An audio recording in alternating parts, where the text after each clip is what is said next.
The gavel never falls. It hovers in the judge's hand like a hawk deciding to dive, and the room holds its breath. The Admiral in dress blues turns voice carrying without volume, call sign. Iron Widow. Benches scrape, people stand, the flag stirs. My father's eyes meet mine and lose their footing. Pride the armor he has worn longer than his wedding ring buckles with a sound only I can hear. He came expecting disgrace. Word had lapped the town like a rumor with good shoes, a hearing, a review, a reckoning. The courthouse wood shone like Sunday pews. I enter after the Admiral because that is the order today, not flourish protocol. The judge who once taught me to parallel park in an empty church lot freezes mid-breath. He has seen my name on paper. He has not seen the weight of it on boots. On the aisle, my father stands at attention nobody asked for. He isn't in uniform. He doesn't need one. Some men wear posture like rank. He taught me that before he taught me the alphabet of tools. Today, he leans on it like a wall while the ground changes. Case numbers rattle like spent brass. The Admiral's ribbons make a quiet biography. He steps forward as if the deck might roll. Your Honor. He says the officer present served with distinction in operations that will never have parades. The men who came home know why. No music swells. Silence is the better anthem when truth needs room. The judge recovers and asks the formal thing. Name for the record. Iron Widow the Admiral answers, letting the call sign arrive first as it did in life. Then my given name. Then my rank. In our world, the story that saves you often begins with what others called you when there wasn't time to argue. The room tilts on two hinges. First hinge, my father. He hears the call sign, like a foreign phrase he should recognize, and can't. He studies the Admiral, then the flag, as if cloth could translate. He does not look at me, not yet. You don't look at an eclipse until your eyes are ready. Second hinge, the town. Neighbors who saw me at the grocery with river-wet hair guessed Marina maybe. They prayed for sons in far places and didn't imagine their prayers crossing my path. Assumptions creak when renovation starts. The bailiff takes a step that means nothing and everything. He's making space for respect to find its footing. It moves down the aisle like weather. The young man, 4 rows back, fresh, high, and tight, stands without looking around. Standing is contagious when honor enters by an unexpected door. The judge doesn't tell them to sit. I am not here for spectacle. I am here because a record needs cleaning and a rumor needs a witness. The Admiral insisted on the microphone. He lays out not what we did, but what mattered, the planning that saved seconds, the seconds that saved lives. He doesn't look at me when he says my call sign again. The lesson is for the room, most of all for my father. He finally turns. His eyes inventory first uniform boots braid. Then the thing he can't inventory, presence. We learned presence differently. He quieted rooms with volume. I learned to steady them with radios, logistics, the hum behind a plan. Both kinds alter a room. Only one demands applause. This isn't that. At a kitchen that smelled like shoe polish and fried eggs, he once told me standing straight would keep me from bending to other people's weather. I stand now. The old advice works. The old assumptions do not. His pride meets air it wasn't built to breathe. It fogs, then fractures. The judge asks if I will speak. The Admiral's chin gives a small no. Sometimes the strongest sentence is the one you refuse. The record will show he spoke for me. The room will remember I didn't need him to. Near the door, a boy whispers, "That's her." The whisper travels. An old man in a VFW jacket sets his palm over his heart because muscle remembers. A woman who taught my 7th grade civics nods once, like she's grading an answer she didn't expect to like, and does. My father reaches for humor, the last tool men use when the others fail. Well, he offers, I'm sure she's very good at paperwork. The room doesn't laugh. Respect is not nervous today. The Admiral shifts. Your Honor, we respectfully request closure on the allegation under Docket 31. The officer's actions met and exceeded standard under conditions that could not be modeled. Lives were preserved. Let the record say so plainly. It isn't poetry. In rooms like this, precision is mercy. The judge glances at the gallery, at a town learning a new shape of itself, then back. Granted, he says. A small door unlocks. Somewhere a breath releases. Somewhere a hand unclenches. We do not cheer. We do not clap. The standing is enough. Standing is the sound a community makes when it edits itself toward courage. My father stays seated, not protest, not refusal, just a man discovering the map he carried is missing roads. The Admiral turns to me last. The salute he gives is almost private. I return it with the economy we both prefer. Then he faces the door and waits. Leaders leave that way by teaching where to look when they are gone. I take one step, then another. At the threshold, the boy meets my eyes. His shoulders try a square they may grow into.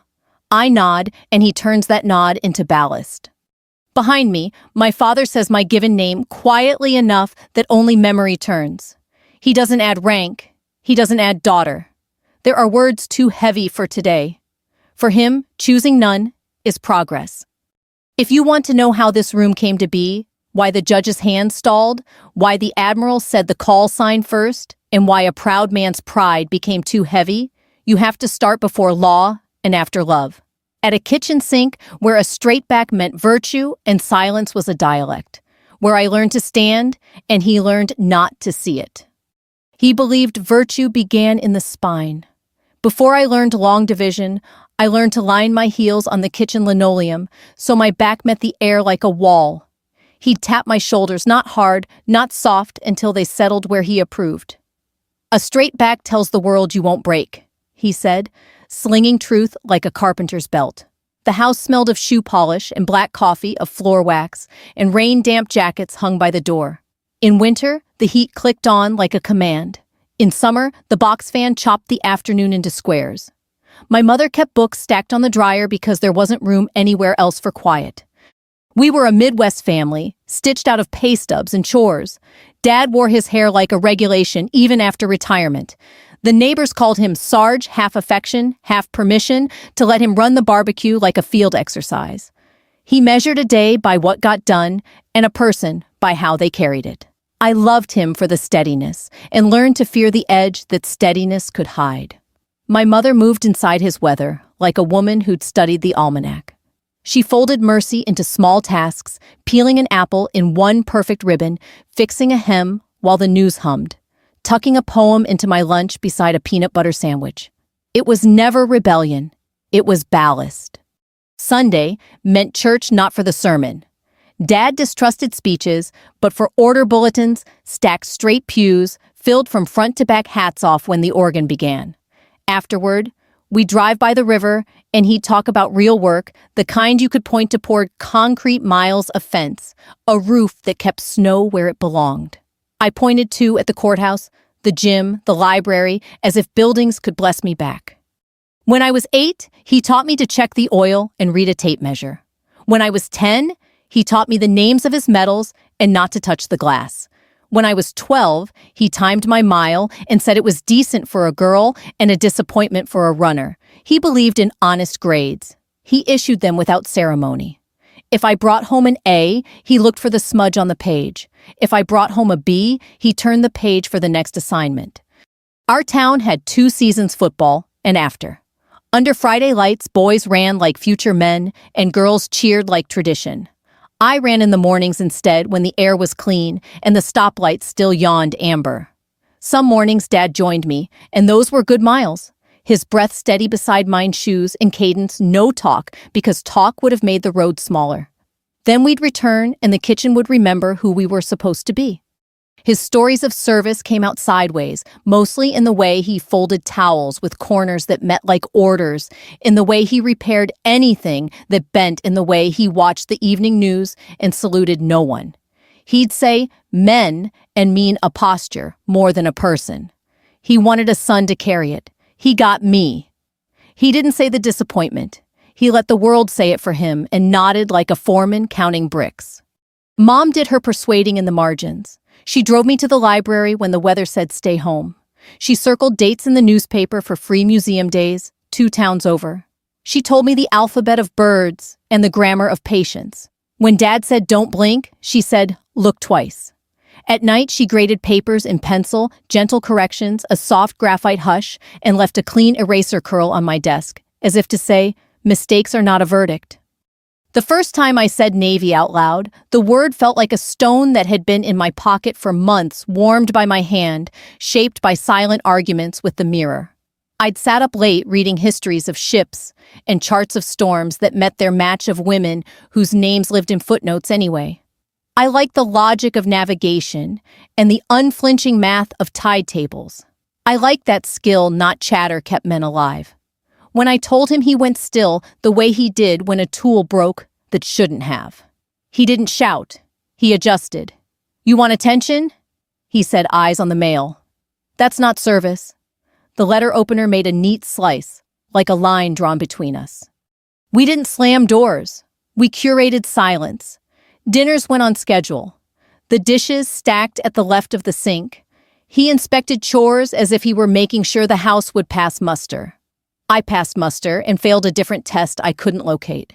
On Saturday mornings, he'd run a finger across a sill and raise an eyebrow at the dust that had learned to hide. I learned to see what he saw and more. I learned that respect built from fear can hold a porch and ruin a room. I found allies in unlikely places. A physics teacher who put a soldering iron in my hand. A track coach who cared more about how I finished than how I started. A librarian who set aside accidentally ordered naval histories as if the system itself wanted me briefed. Mom parked 2 blocks from the recruiter's office so no one would report her to the town gossip chain. In the front seat, she graded vocabulary quizzes while I signed forms. She didn't ask what he'd say. She asked if I understood the weather I was walking into and if my shoes would hold. He kept the medals dustless and the arguments dusty. I wrote my application essay at the kitchen table while the refrigerator performed its long, low hum, and the clock clicked off a life. I wrote about cadence, not glory, about maps, not banners, about wanting the kind of responsibility that doesn't get photographed. When the thin envelope arrived first, I didn't show anyone. When the thick one came in March, I stood in the doorway of his study and knocked. He opened it like an invoice and read just the line that said, "We are pleased." He folded it back along the crease it came with and placed it on the desk. "So, you're serious," he said, weighing the word and finding it too light. We never discussed it again, which is different from deciding. He didn't come to the backyard graduation party.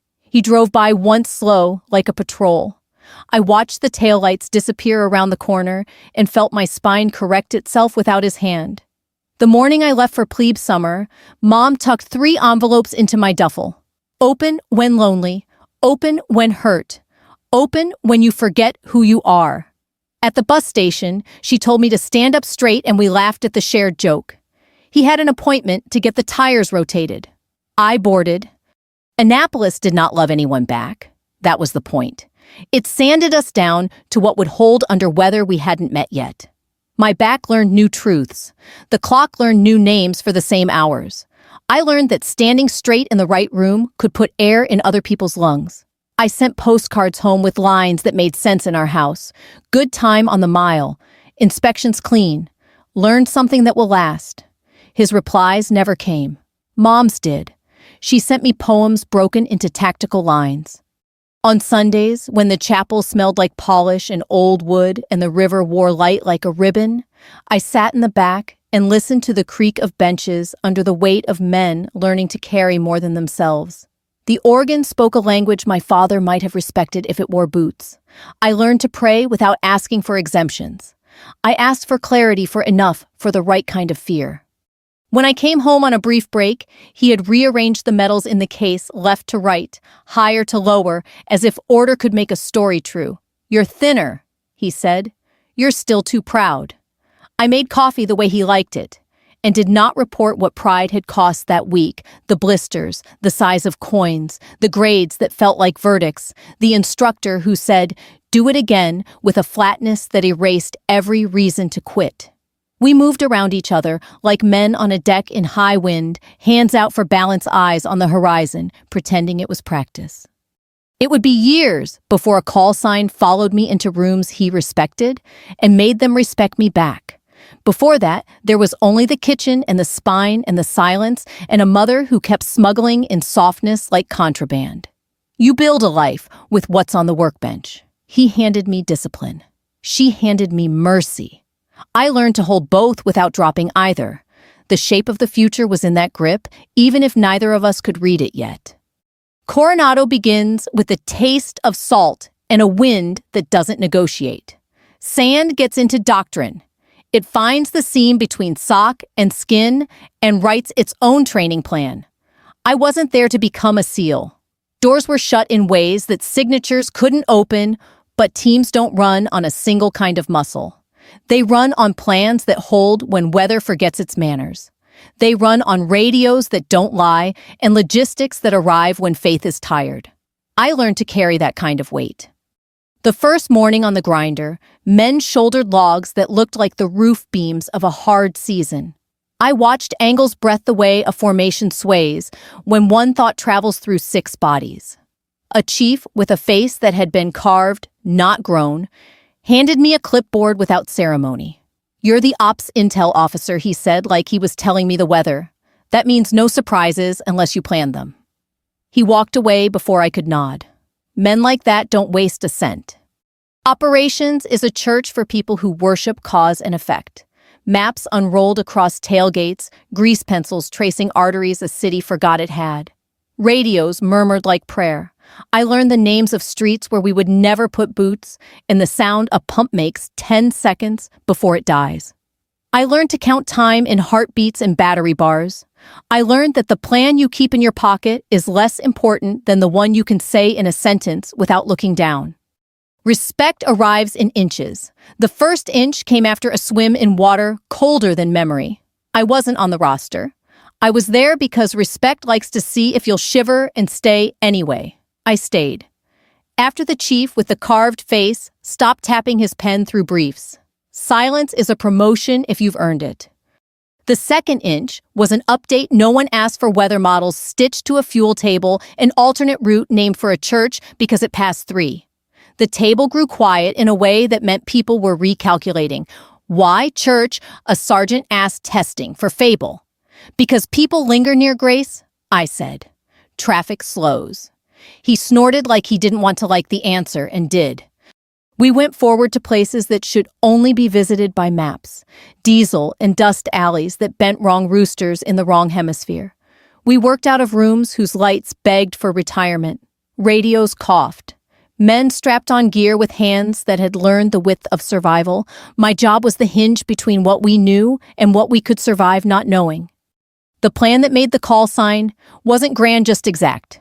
A bomb maker moved like a shadow, faithful to small habits. We mapped his devotions, a shop where tea tasted like sugar, had given up a cousin whose gate stuck a pattern of leaving that fit around the afternoon heat. We set a net you couldn't see because it was made of seconds. We killed cell towers where his thumb would go first. We placed a truck 2 blocks back where men could lean without looking like men leaning. We drew 3 routes: choir, chapel, church. Choir was fast and narrow. Chapel was honest and exposed. Church was longer, but blessed by small delays. Vendors counting change like it mattered, kids running like they had something better to do than get out of the way. When the first vehicle stalled 10 car lengths earlier than rehearsal, I felt the air change. You can hear it if you've learned the hum. I moved us from choir to church with a sentence, and my voice stayed level because their pulse would climb if mine did. The man came out the wrong door, which is to say, the one we had hoped he'd prefer when the sun tipped. He reached for his phone and found silence.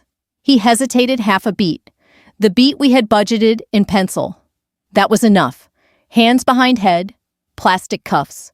No hero music, just the soft click of something finished. Back in the room that leaned, sweat made maps of everyone's shirts. The youngest operator laughed like relief had surprised him. The chief stared at the board I'd marked up and ran his finger along a web I'd drawn, arcs around a corner, times tied to habits, soft fails, circled where we could see them. "You spin," that he asked finally, like a man reluctant to admit a marvel he respects. "I draw maps," I said. "And listen." He grunted. "Widow spun it," the kid blurted. pointing to the fat red hourglass someone had sketched by the radio when I wasn't looking. The room laughed the way men laugh when they want to keep a thing. The name stuck. Not because it sounded fierce, but because it named a craft laying silk where a foot might fall.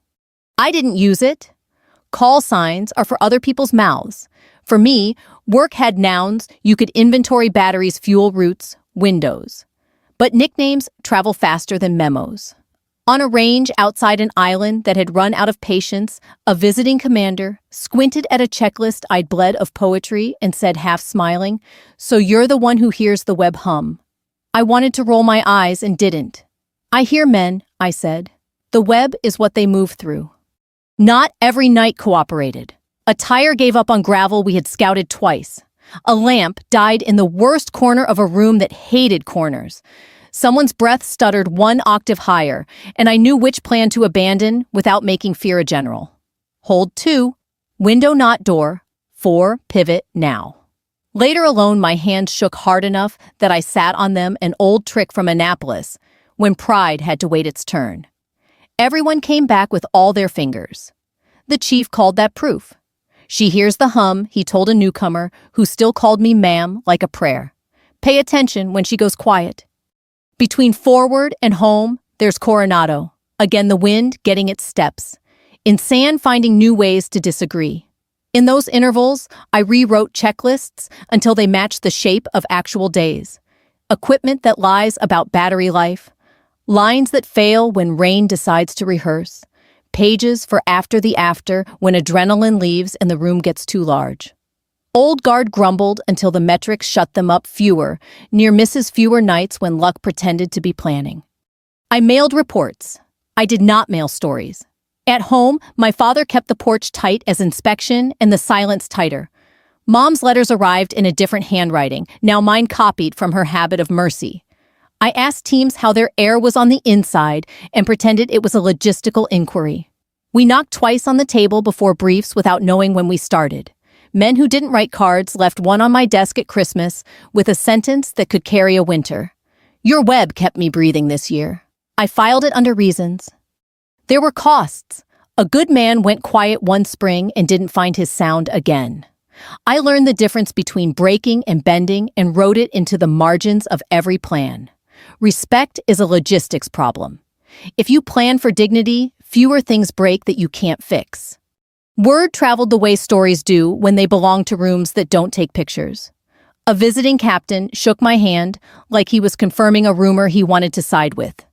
Younger operators watched the board while pretending to study their boots. My posture changed in rooms I didn't own. Not taller, steadier. There's a kind of authority that doesn't raise its voice because it knows where the exits are. The night before the hearing that would bring the Admiral and stall a judge's hand, a kid I'd watched improve his jaw. Less clench. More aim, asked a question he thought was about maps. "How do you know which door?" he said. "I don't," I answered. "I know which door we can afford to be wrong about." He nodded like a man discovering there are kinds of courage that don't involve volume. "Call, sign Iron Widow." The words would walk into rooms ahead of me. My father would hear them like a language he'd never learned and pretend grammar could save him. The truth is simpler. I stood where plans live and credit doesn't. I spun silk where men had to step and taught myself not to need applause to keep weaving. On good nights, the web held. On bad ones, it kept the fall shorter. Either way, the hum, quiet and insistent, told me I was doing the job I had chosen, not the one anyone else had assigned. Letters came back like boomerangs no one threw. The first one wore a yellow sticker, "Undeliverable, forwarding, expired." I checked the address twice then. A third time, the way you do when the truth is rude. The second came back cleaner, as if the post office had learned my intent and wanted to leave fewer fingerprints. After that, I stopped using stamps and switched to the kind of updates that live in a mother's phone. "I'm eating. I'm sleeping. I'm fine." Fine is a dialect we both spoke when the weather inside us wasn't ready for a forecast. I wrote him anyway because discipline taught me to log what mattered. A brief about a training module that finally matched the shape of the days we actually lived. A note about a young operator who had learned to breathe before talking. A photograph, once me at the pier with a pelican case salt, turning the chain link fence into lace. I tucked it next to a sentence I thought he could respect. You taught me to stand straight. It helps. A month later, the same photo came back in a fresh envelope creased once across the middle with no note. Even an eraser leaves crumbs. Silence, when it's careful, doesn't. Mom filled the distance like someone who knows where the bridges go. Sunday evenings, if the time zones behaved, she called and asked small questions that let large answers through. Anything green on your plate? Are you sleeping on cotton or sand? Find a chapel yet? She never asked for stories. She asked for breath. When the call dropped, I stood in the corridor and cataloged the air. I learned to tell the difference between stale and spent. Illness entered our lives with the librarian's voice of a nurse. Biopsy. She said to my mother like she was sounding out a spelling bee word over the phone. Dad emailed a subject line with the word update, 2 sentences, both correctly punctuated. He did not ask me to come. I was already moving work, pulling me like a tide logistics, a liturgy my body had learned by rote. Mom said not yet, in a tone that had comforted fevers and freshmen alike. Do your job, I'll do mine.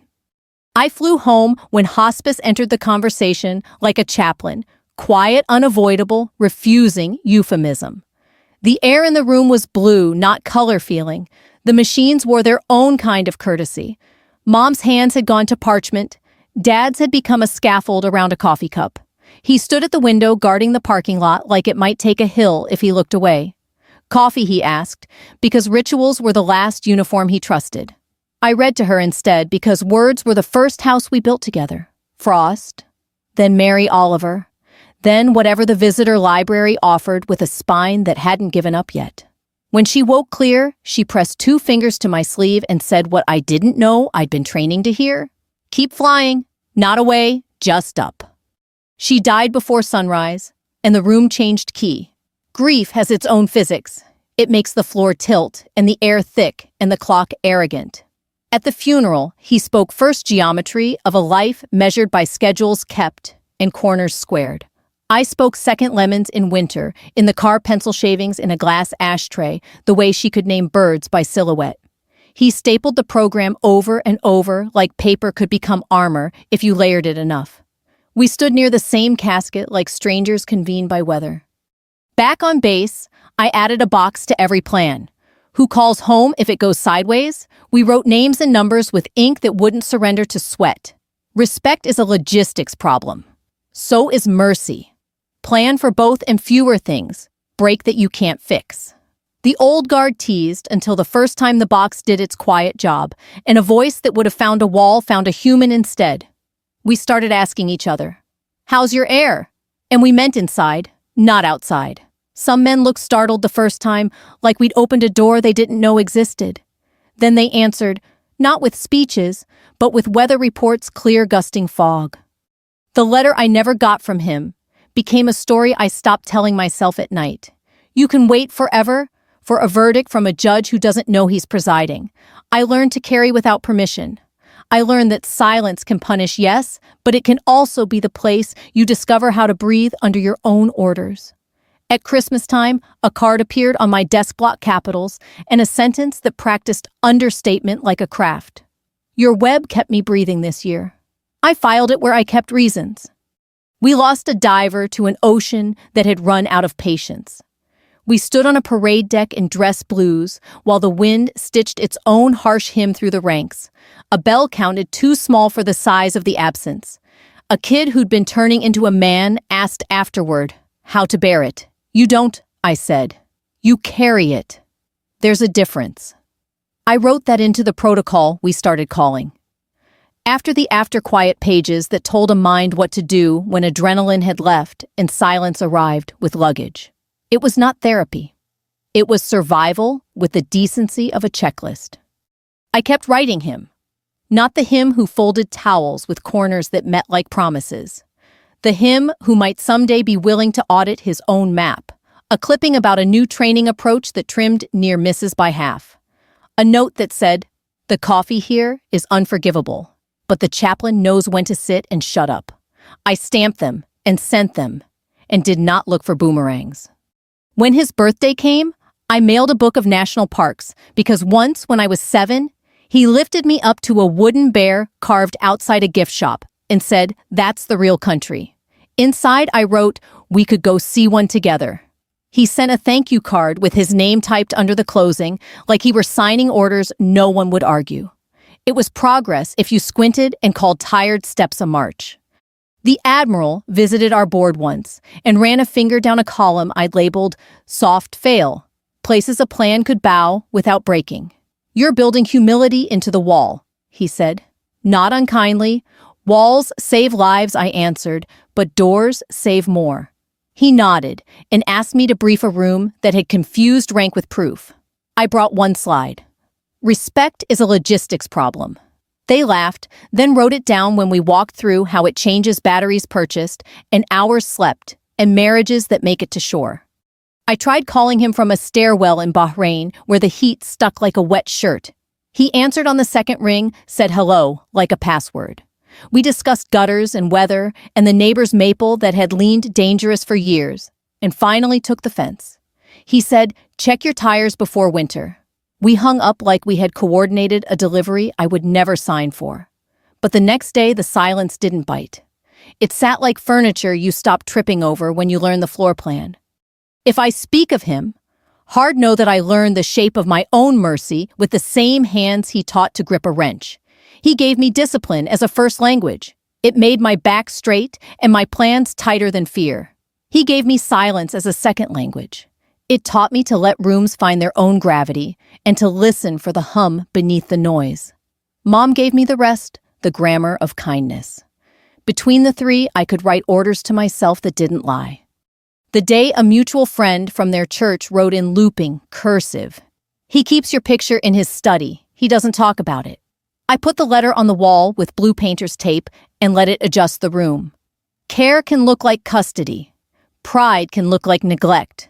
Weather looks like weather until it changes your route. I circled a date on my calendar I hadn't named yet and called it church because that route leaves room for delays like grace. Before the hearing that would stall a judge's hand and lift a town to its feet, before the Admiral spoke my call sign like a flag unfolded in air that had earned it. The only commendation I claimed came from quiet outcomes, men walking back into fluorescent light with all their fingers, a kid knocking on a door jamb twice, before briefs a chief who stopped calling what I did soft because it kept him from burying one of his own. Revenge didn't feel like spectacle. It felt like standing so straight other people remembered their spines and found them sufficient. And if somewhere in a house, 2 states away, a man looked at a picture and didn't put it back in the drawer that was a kind of letter after all. The mission wore a simple name, because complicated names tempt fate. We called it Harbor Choir. A narrow channel, a merchant hull flagged in a way that made honest men squint a rumor of men in the hold who wouldn't survive another tide. The charts said busy water. The radios said don't spook the dogs. The weather said you'll get one clean window and then the wind will go out of its way to disagree. I built the plan out of parts that didn't look like heroics fuel math tug schedules, the quiet choreography of boats that pretend not to notice each other. We studied the harbor the way a carpenter studies a beam for grain, for stress, for the knots that will split under the wrong nail.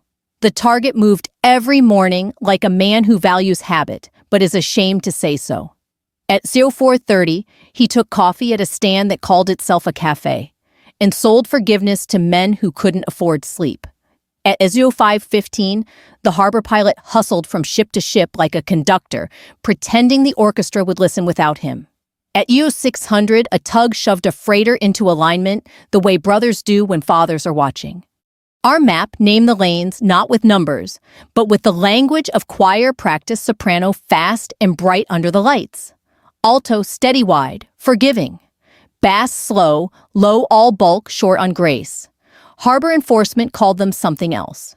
We used our names because when the tide turns ugly, you want words that land in the mouth without hunting for consonants. We were not tasked to kick doors. We were tasked to set a stage so men could leave a room they hadn't chosen to enter. The intelligence was stubborn, a hold converted into a barracks without a chaplain. Air poor. Water rationed, like praise. Weapons modest, but sufficient to ruin an hour you loved. The local commander wanted it quiet. So did I. Quiet work travels farther.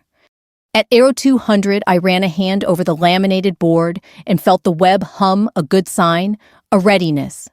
Soft fails, I told the team, tapping the corners. If the tug is late, we slide to alto. If the pilot calls weather, we hold it choir 2. If the target cuts 30 minutes early, we let him. Do not outrun his fear. The kid we'd been teaching to aim his jaw at problems instead of clenching at them nodded like he was filing a truth he'd needed. We moved before the town stirred. Harbor lights hung like tired moons over water that had learned to mind its own business. The smell was diesel and brine and old rope. Radios murmured, and I listened, not just for words, but for weather in voices. The half note that tells you someone's feet have remembered what sand does to courage. We placed a small craft where bass meets alto, the way you stand near a door you might need without telegraphing panic. Another sat humble at soprano 3, pretending to care about gulls. A third loitered like a bad idea made useful. On the pier, 2 men leaned in a posture that says, bored to anyone who doesn't know, boredom keeps you alive. The target hull slid where the math said it would. The gangway tilted like a sentence broken in the wrong place. A man with a clipboard hesitated, always a gift. He made a call and frowned at a screen that didn't answer, because 6 blocks away, for reasons the city would never discuss, a tower had gone to sleep. He tried again. Habit is a mercy and a trap. Choir now, I said. The word traveled through headsets and shoulders. The first team boarded with the shabbiness of workers late to a job they didn't care about. A voice on the radio went half a tone high, then corrected itself. In the hold, air stank of iron and resignation. Men blinked like night had reconsidered its rules. We had rehearsed not just the angle of approach, but the order of sentences. Language can blow a door off its hinges if you don't mind it. We're leaving the point, man, said in a voice that sounded like Tuesday. Stay with me. A second voice whispered a prayer in a dialect I didn't share, but the cadence was familiar promise. Step, breathe. Up top, a guard, who had never been paid enough, raised a rifle and lowered it in the same motion. He had seen a plan before and recognized one now. Window, I said, because one had opened that wasn't scheduled. The men used it without congratulating themselves. On the pier, enforcement pretended to be interested in paperwork with a vigor that fooled no one and saved lives anyway. A forklift developed a flat nobody regretted. A harbor master discovered standards in a drawer he'd forgotten. A siren in a distant street gave a small rehearsal and then remembered it wasn't called today. Alto, I said. The route that left room for mercy. The boats moved with a slowness that read as confidence. The water muttered. The wind cleared its throat and decided to wait. In the hold, a hand clutched a sleeve that clutched back. At the edge of the channel, a child saw men who looked like statues in a book step into daylight and decided the world might be bigger. A radio coughed. The voice behind it belonged to the chief whose face time and weather had carved into something honest. Package is breathing, he said. He doesn't say safe until safe arrives and sits down. Church, he asked. He was teasing because he could. Church, I answered. Leave room for grace. Laughter clicked across the net like a lighter that catches without shame. We were almost past the worst corner when the pump in Boat 2 hiccuped with the stubborn timing of machinery that hates metaphor. I had heard that sound in different rooms and knew what it meant here. Switch pairs, I said.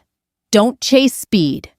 A young operator's breath stuttered and then matched the rhythm we taught in on 4 out on 6. Let the numbers count you home. On the pier, a man in a cheap jacket began to notice a pattern. Patterns scare men who traffic in chaos. He moved toward a radio and found it sleeping in the same tower his friend had tried. He shouted, and the shout died near his shoes. Somewhere in the city, a cat knocked a can off a ledge, and the noise meant more. We reached the mouth of the channel just as the wind remembered its grievance. Whitecaps raised their narrow shoulders. The boats rode them like men who have made a friend of physics. I watched profiles on my board and listened to voices turn from razor to rope. Copy, the chief said. Copy, the kid echoed the word, finding muscle. At the safe key, we did not cheer. We did not clap. Men counted heads and fingers. Someone exhaled like an oath had been kept. A narrow man, with eyes that had learned to catalog damage, touched the rail and wept without making a noise about it. The point man said the same sentence he'd said in the dark. "We're leaving. Stay with me." It seemed less like an order now and more like a promise the world could use. The after action was a room with bad coffee and chairs that lied about comfort. I wrote what happened and did not allocate heroics where systems had done their job. The chief drew a spider in the corner of my map, crude legs, and a red hourglass that bled through the page. Widow spun it. He told the kid, who grinned like the nickname had chosen the right house. The report continued, where rooms I don't brief read them.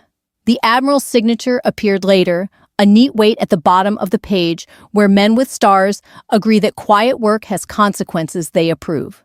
He called once after to ask about soft veil columns and why I name roots in ways that make men memorize without trying. Because fear hates poetry and remembers hymns, I said. He was quiet a second longer than custom.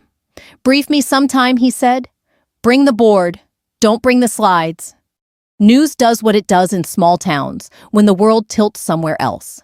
Headlines in papers no one buys said a thing happened in a harbor whose name many mispronounced. Photographs showed nothing and protected everything.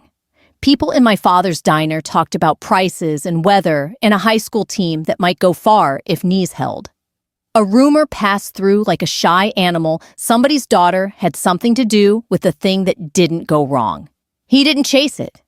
He held the paper the way you hold a letter that might explode if you open it. We rolled to the next training cycle because good outcomes breed amnesia if you let them. Men knocked twice on the table without irony. The kid's jaw aimed true more often than not. The chief stopped tapping his pen in briefs and listened like he might learn something even now. I added a box to the board I hadn't known I'd need. Who do we become if this works? Plans change people, same as storms.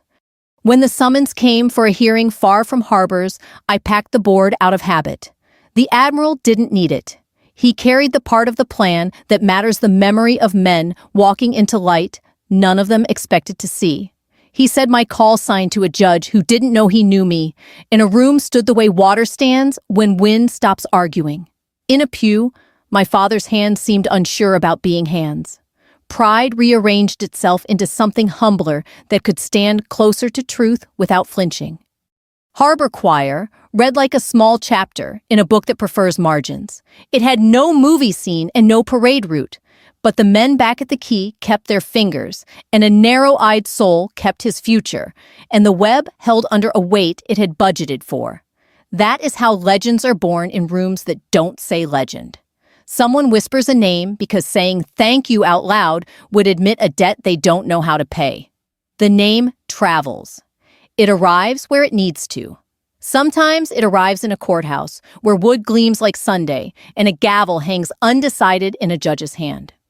The gavel never lands. It hovers like a hawk that can smell mice and mercy at once. The judge is an old friend of the town, the kind who once stood with me in an empty church lot and said, "Turn the wheel into it, not away." He sees the Admiral's stars, then the name on the docket, then me. For a heartbeat, he forgets which role to play. Call sign. Iron Widow the Admiral says again, not for effect, but to place the truth in the center of the room. His voice carries without volume. The bench behind him rises like wheat remembering wind.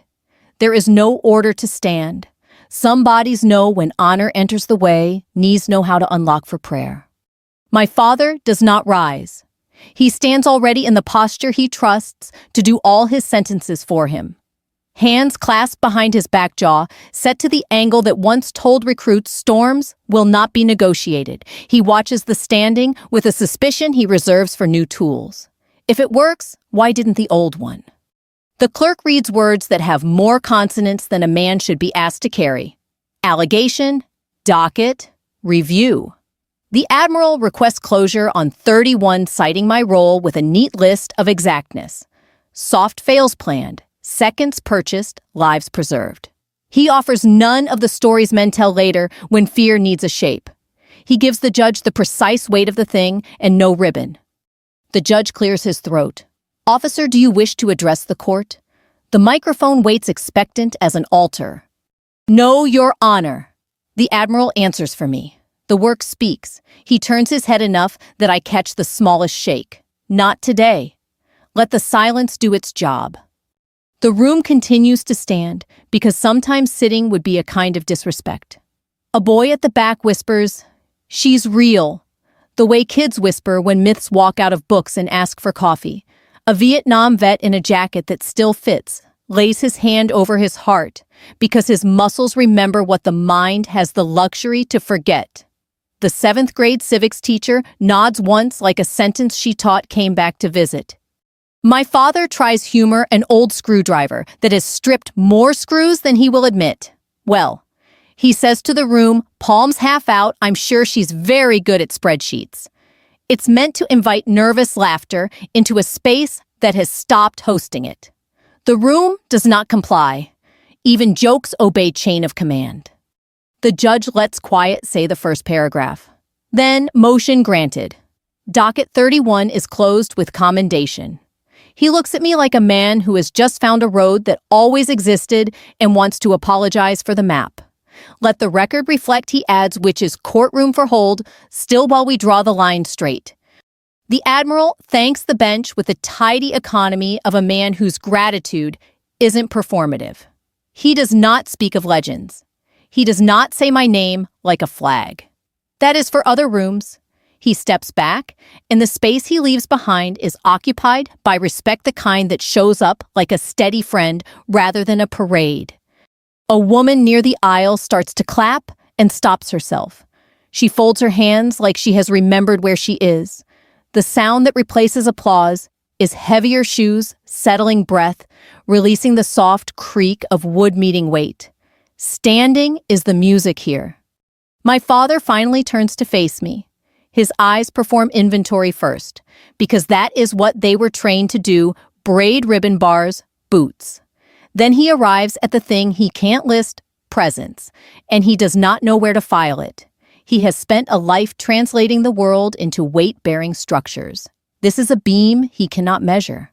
Behind him, a cousin with my mother's eyebrows says quietly, "Uncle, maybe you don't know everything she is."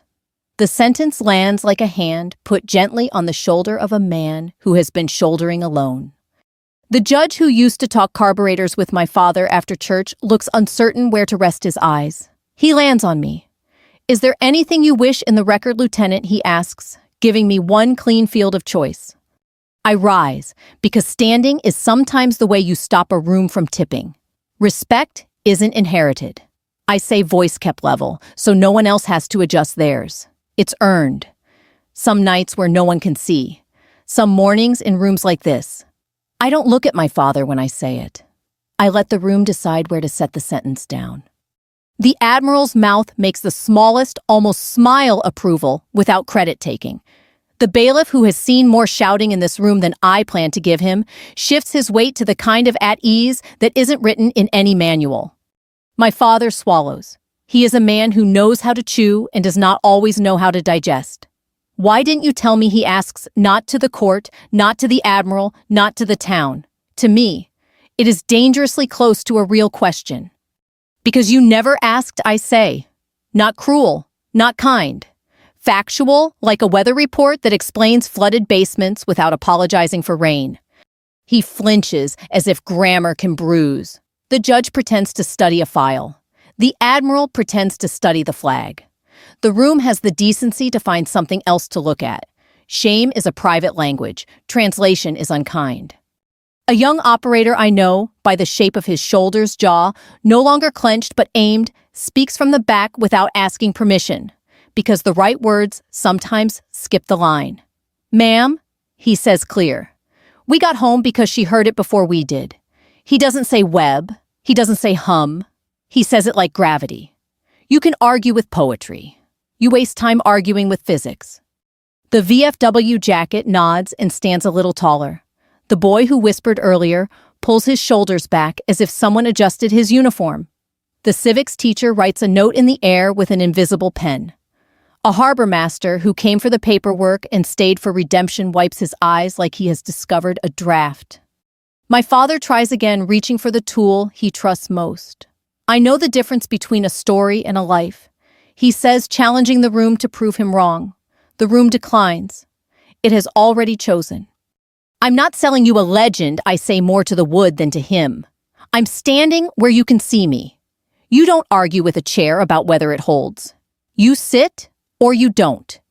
Mrs. Dwyer, who bandaged knees at the elementary school for 20 years and knows when to intervene, lifts the microphone, lowers it, and lets the room keep its own gravity. She is good at triage.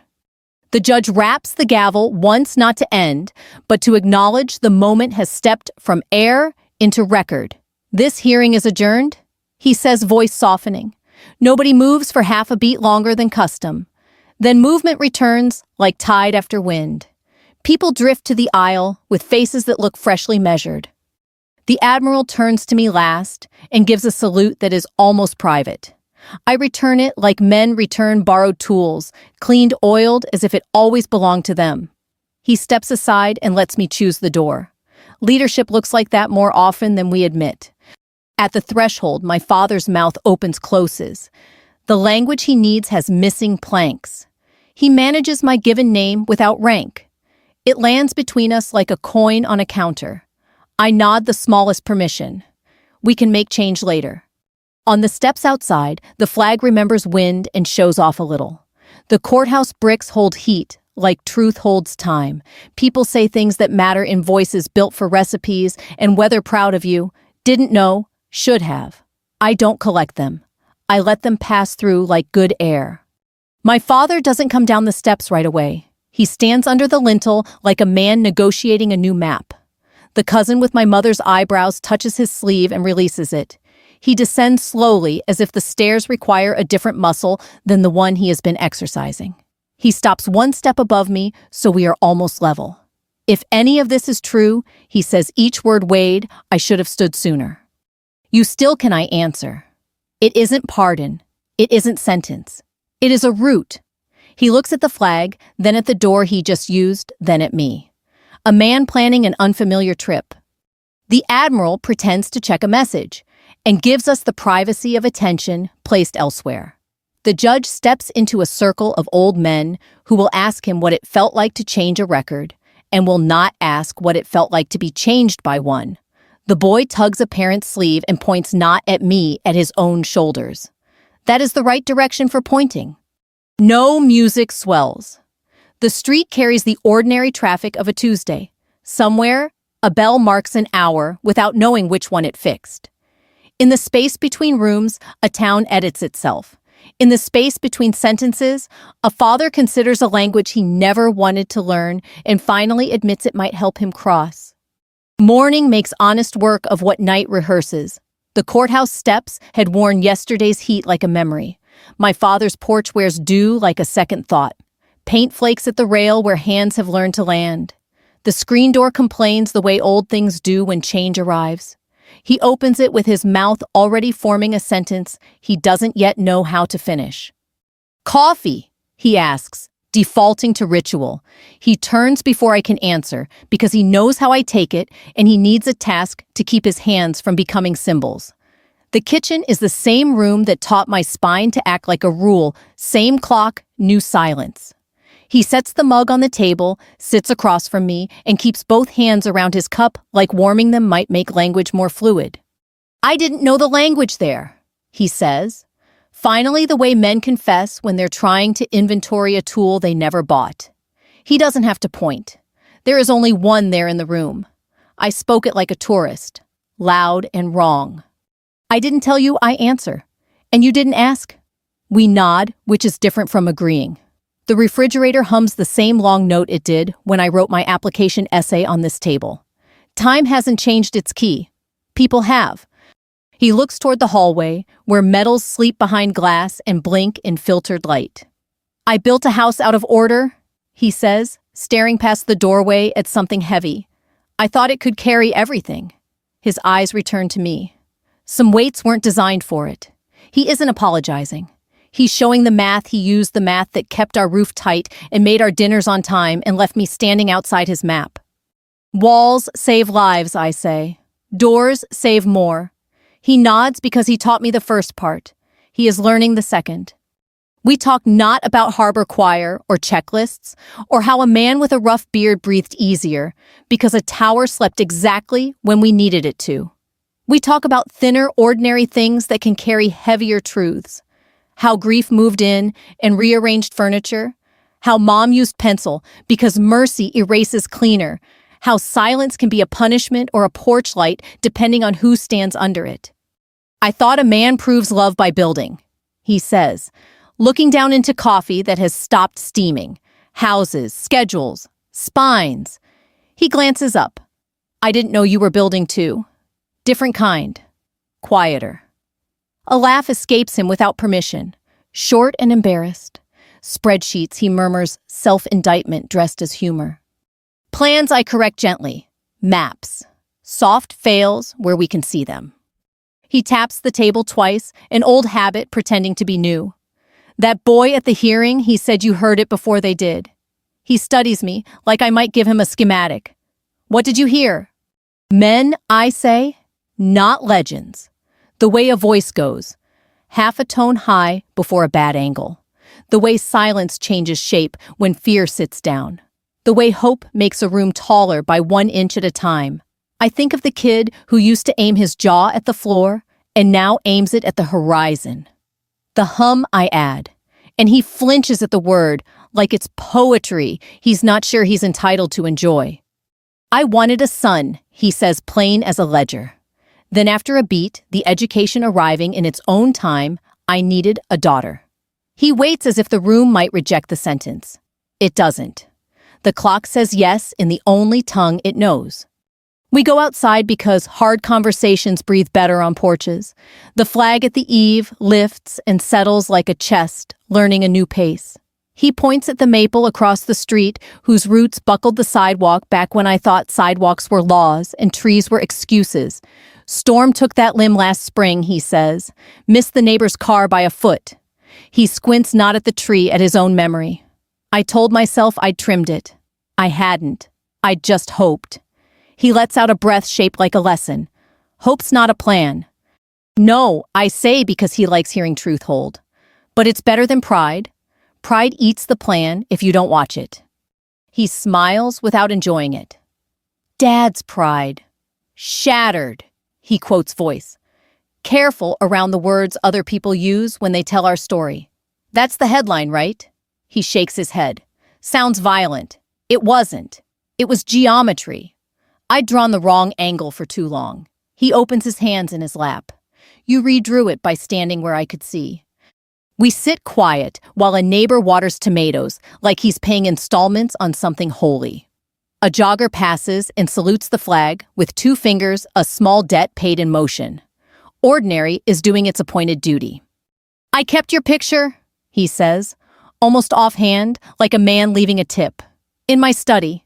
Thought if I didn't say it, I couldn't be accused of needing it. He looks at me, then owning the admission. I needed it. The porch knows when to creak. It creaks. I brought you a book once, I say. Parks. We could still go? He inhales like a man learning the weight of consent. You choose the route, he says. Tell me where to put my hands. It is both a joke and a request. I give him the mercy of treating it like the cleaner one. We'll take church, I say. Leave room for delays like grace. The day moves. We talk gutters. Tires the neighbor's cat whose arrogance has tenure. We talk about mom without turning her into a monument. We talk like people who intend to talk again. When I stand to go, he stands too. Old men in town taught him that courtesy, and it has never stopped being useful. On the step, he pauses. Proud, he says one word, stripped of parade, naked enough to startle truth. Then softer, even when I didn't know how. The apology is not the word, it is the posture. He is not performing, he is standing where he can see me. Back on base, I brief a room that thinks human factors are optional and logistics is just inventory. I bring 1 slide. Respect is a logistics problem. Then I tell them about batteries that lie and marriages that survive because someone wrote a checklist called After the After and asked, House your air without making a man feel smaller for having lungs. I tell them, doors save more than walls do. They laugh in the right place, then write in the right place. That is what learning sounds like when lives are in the balance. Letters arrive in blocks and hands. A young officer writes, "My room resents my pronouns. Advice I answer. Show your math, share your credit, knock twice before you enter any soul." She tapes it inside a locker next to her mother holding a wrench. An old chief who once called my pages soft sends a photograph of his grandchild sleeping on his chest. He writes, "Your web gave me another Christmas." The card doesn't go on a wall. It goes in the desk drawer where my hands can find it when the hum is faint. At dusk, I drive to the river. The water wears the moon like a bruise softening. I think of harbor choir and the hold that smelled like iron and resignation of the kid's breath, finding the rhythm in on 4 out on 6 of the way a town stood without orders because honor entered by a door no one had opened for it. Revenge, the kind that sells tickets, spikes and burns out. This felt like something quieter and edit. A room correcting itself. A father shifting his weight from pride to respect without breaking a hip. A community learning that women's work sometimes looks exactly like service because it is. I park in front of the house where paint needs a second coat and a porch has learned patience. He steps out carrying 2 mugs, one in each hand, as if balance can be practiced into forgiveness. We sit. He doesn't ask about harbors. I don't offer. We watch the flag, remember the wind, and act like a team. If this sat with you, if it reminded you of a room that changed because someone finally told the truth, or of a person who stood for you when others didn't take a breath with me, tell someone your moment so they can borrow your courage. And if you want more stories that carry weight without shouting about service mercy and standing tall, stick around, share this with a friend who needs it and subscribe so we can rise straighter together.